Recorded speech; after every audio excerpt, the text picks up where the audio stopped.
Okay, lots of clouds today, but no rain, so that's good at least. And what did I read today? It seems like there was a theme today for some reason in terms of news about hackers and so forth. How about this first one in relation to things like drones and people trying to steal, tech from other countries? This one says, North Korean hackers lure defense engineers with fake jobs to steal drone secrets. Do they offer people in different countries, for example, this $1 million position just to sway them over to get all their, info and so forth?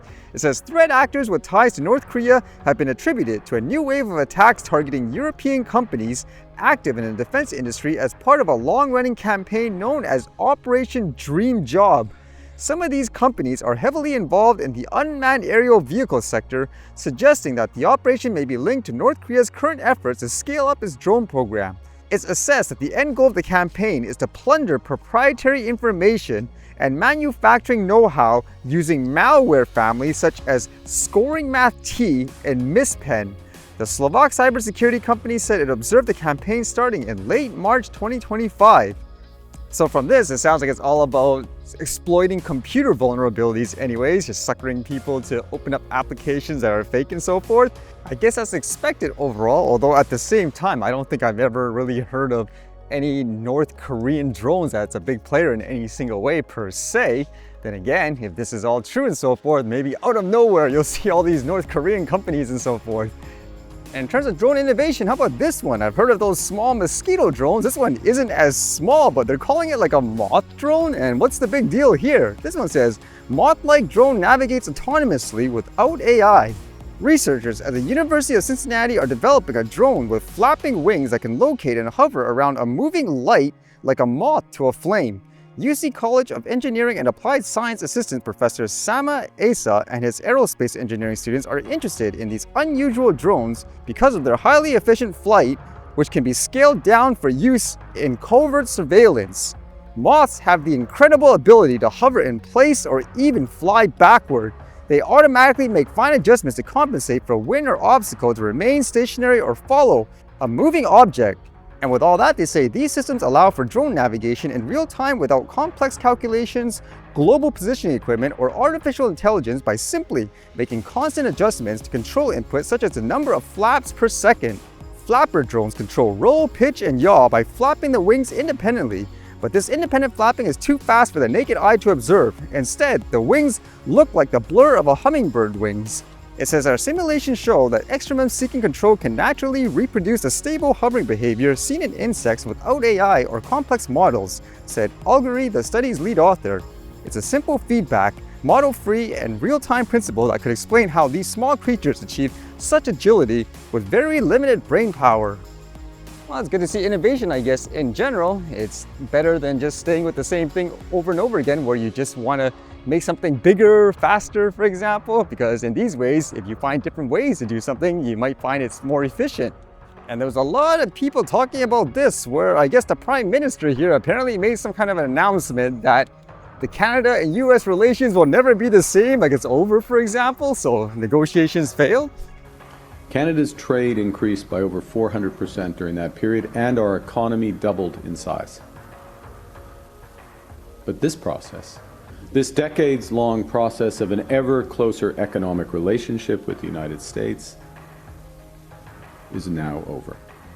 Our relationship with the United States will never again be the same as it was, even though in this new world of protectionism, we have the best trade deal of any other country, and we're working to make it even better. So from what I gather, it seems like he was just emphasizing how you have to quote buy Canadian, or the fact that they're trying to find different countries to export their goods to, like not to be reliant on the US. But in general, the reason why this is generating controversy, as you could imagine, is we had an election recently and these guys kept, for example, emphasizing how they're the best in terms of, trade negotiations and so forth. But this would apply to me anyways, that they failed, correct? Like in terms of negotiating anything in general. I'm not too surprised personally. As I said, politicians, they usually say anything just to quote, get the job, get your money, and they don't actually do what they say. I'm just kind of surprised again when it comes down to regular people. Why do people keep letting, a quote politician get away with this, where they promise this and that, but they never do anything? I mean, it's kind of crazy. It's almost, again, it's like you just vote or whatever for one side because you want to be right versus looking factually what they actually accomplish and all that. I mean, it's kind of crazy overall. No wonder why politicians want the job so bad. I don't know any other job in the world where you could mess up that bad and still get, for example, hundreds of thousands of dollars and all that constantly. And with some kind of pension afterwards if you stay long enough.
All right, see you guys later.